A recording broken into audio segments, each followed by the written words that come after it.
नमस्कार साथियों, स्वागत है आपका नाम नॉलेज हम में। आज की इस वीडियो में हम लोग जानेंगे टोक्यो ओलंपिक 2020 में जितने भी महत्वपूर्ण क्वेश्चन हैं इस वीडियो में आपको वो देखने को मिलेंगे। तो अगर चैनल पे पहली बार आए हैं तो चैनल को सब्सक्राइब करना ना भूलें। तो चलिए वीडियो शुरू करते हैं।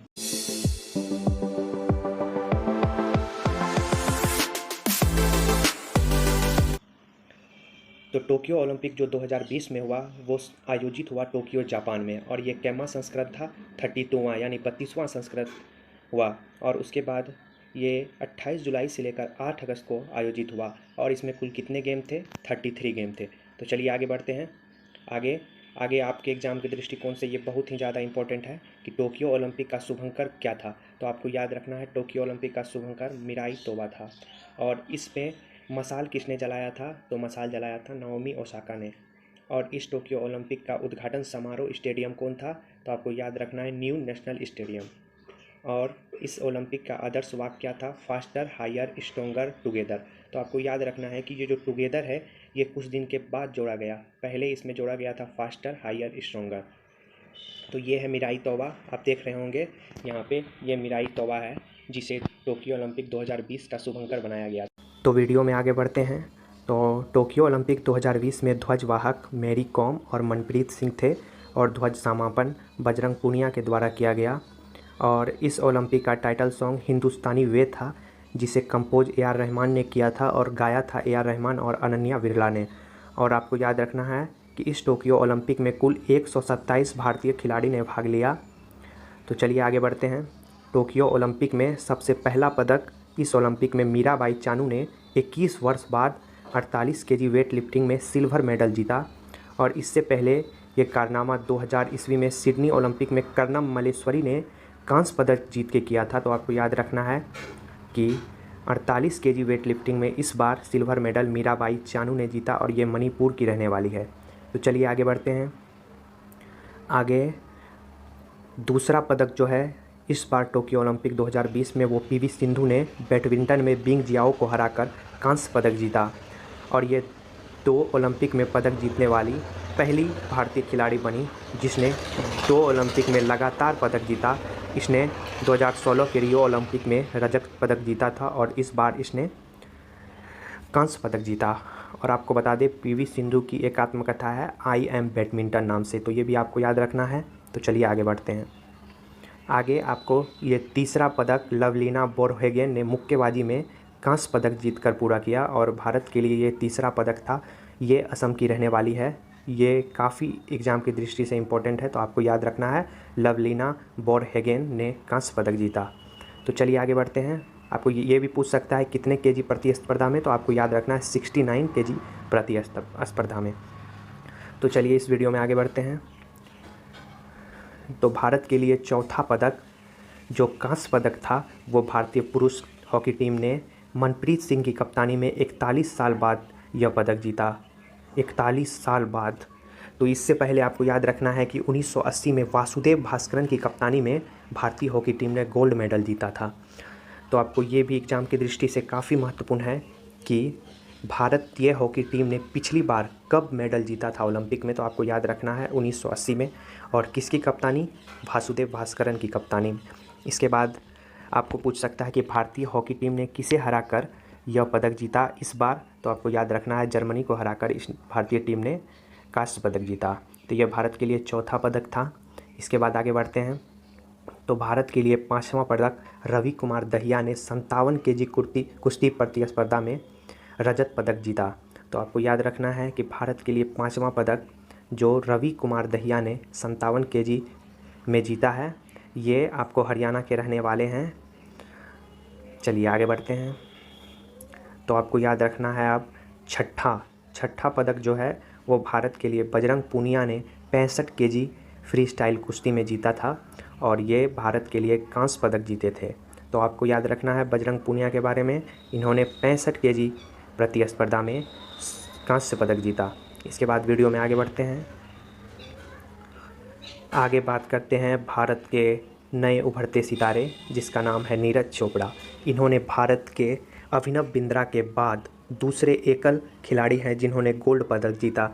तो आपको याद रखना है, भारत के नीरज चोपड़ा ने ट्रैक एंड फील्ड में भाला फेंक प्रतिस्पर्धा में स्वर्ण पदक जीता।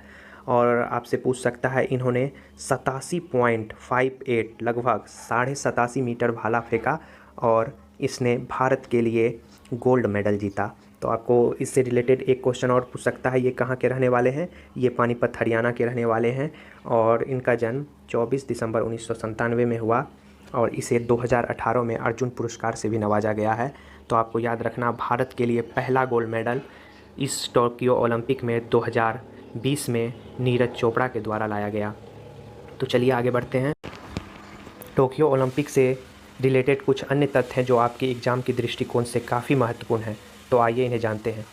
तो पिछली बार जो रियो ओलंपिक 2016 में हुआ था उसमें कुल गेम थे 27, कुल टोटल गेम थे 27 और इस बार 5 नए गेमों को शामिल किया गया और कुल टोटल गेम हो गए 33। तो आपको बताना है 5 नए खेल कौन कौन हैं।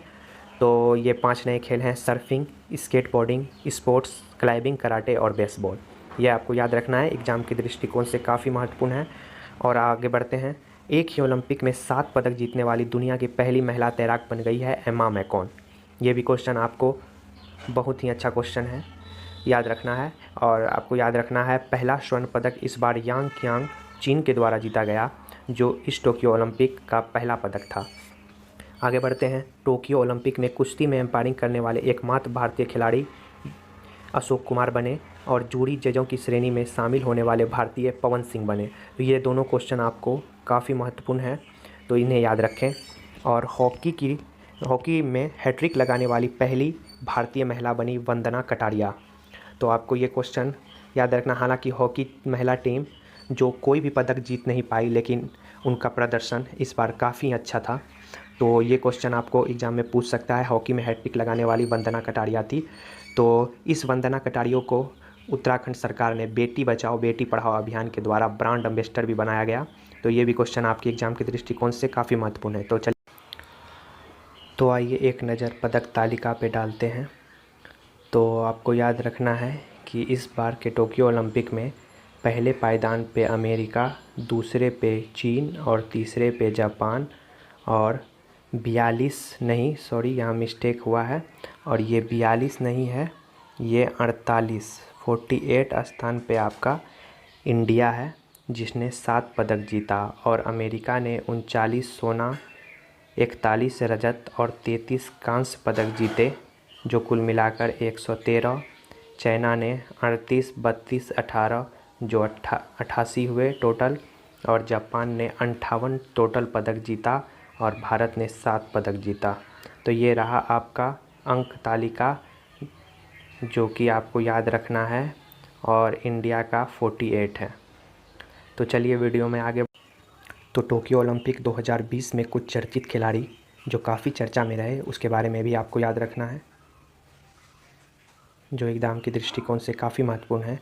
इसमें नेत्रा कुमनन जो नाविक हैं, उदयन माने गोल्फ हैं, साजन प्रकाश तैराक, माना पटेल तैराक, भवानी देवी तलवारबाजी, फवाद मिर्ज़ा घुड़सवारी, सुमित मलिक, सीमा मलिक कुश्ती, आदिति अशोक गोल्फ। तो ये जो आदिति अशोक है ये गोल्फ में चौथे पायदान पे रही और ये काफ़ी चर्चा में रही। तो आदिति अशोक से आपको क्वेश्चन पूछ सकता है कि ये किस खेल से संबंधित है, तो आपको याद रखना है गोल्फ से। भवानी देवी तलवारबाजी, ये दोनों काफ़ी महत्वपूर्ण हैं, तो इसे आप याद रख लें। तो आगे बढ़ते हैं। आगे टोक्यो ओलंपिक में ये खिलाड़ी, इसे आप देख रहे होंगे, ये भारत के लिए दीवार साबित हुआ। ये भारतीय हॉकी टीम के श्रीजेश हैं, जिसने एक दीवार की तरह विरोधियों के गोल को रोकते थे और ये काफ़ी चर्चा में रहे। तो आपको याद रखना है श्रीजेश का संबंध किससे है, तो हॉकी टीम से है। तो आपको ये क्वेश्चन पूछ सकता है क्योंकि ये काफ़ी चर्चा। ये हमारी भारतीय महिला हॉकी टीम है। इसने कोई भी पदक नहीं जीता लेकिन पूरे हिंदुस्तानियों का दिल जीत लिया। इसने काफ़ी ही अच्छा प्रदर्शन किया। और आपको बता दें, महिला हॉकी टीम की अभी वर्तमान में कप्तान रानी रामपाल है। तो ये भी आपको बहुत ही चर्चा में रही खिलाड़ी भारतीय हॉकी टीम की। तो आपको इसी की एक वंदना कटारिया है जिसने लगातार 3 हैट्रिक गोल किए, तो ये भी आपको याद रखना है। तो आगे बढ़ते हैं। तो आगे ये लाइन जो नीरज चोपड़ा ने ट्वीट किया था, ये काफ़ी ही मोटिवेशन वाला लाइन है, तो आप इसे एक बार पढ़ें। जब सफलता की ख्वाहिश आपको सोने ना दे, जब मेहनत के अलावा और कुछ ना अच्छा लगे, जब लगातार काम करने के बाद थकावट ना हो तो समझ लेना सफलता का एक नया इतिहास रचने वाला है। तो इसी के साथ ये वीडियो को हम समाप्त करना चाहते हैं। तो अगर चैनल पे पहली बार आए हैं तो चैनल को सब्सक्राइब करना ना भूलें। ऐसे ही अपडेट आपको हम हमेशा देते रहेंगे। और ये क्वेश्चन आप कहीं लिख लें, ये एग्ज़ाम के दृष्टिकोण से काफ़ी महत्वपूर्ण है। धन्यवाद।